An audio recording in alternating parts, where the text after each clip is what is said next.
افضل شيء ممكن تاكلوه جنب المشاوي. بسم الله، انتهى الموضوع. بدنا نبلش بالباذنجان عشان بياخذ وقت يا حبيبي. قلنا نبلش واحنا مطفينا الغاز. بلشنا الحين. البندورة بدنا نقطعها، ما بدنا نشويها زي ما هي.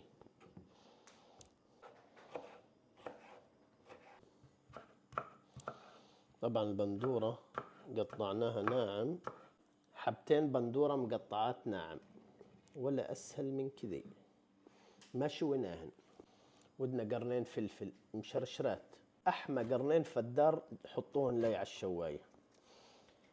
ثومة مش راس كامل، بس أنا ودي أخذ منه بعدين بحط منه، الباقي عايزة في موضوع ضروري أنا وياه خلاوي.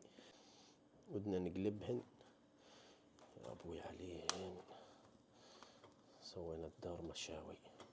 جبت المقص هذا مخصوص ودي أجربه كيف بقص الفلفل. والله شيء مرتب هذا. فاكرين شايفين كيف قطع ناعم؟ يا ويلي على الثومة. ودي أحط 3 سنون ثومة.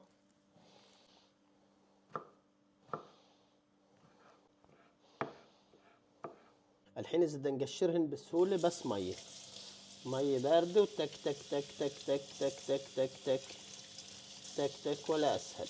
ودنا حبة ليمون.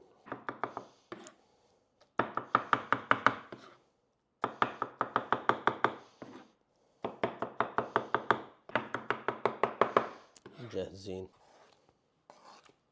زيت زيتون كمية وفيرة، ملح،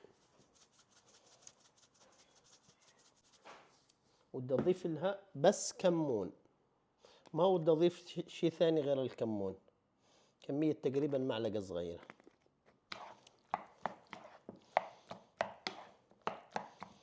شوية ملح ويا ويلي. فالخبز بسم الله شوية من دقتنا هذي وثومتنا ومن باذنجاننا، وبسم الله.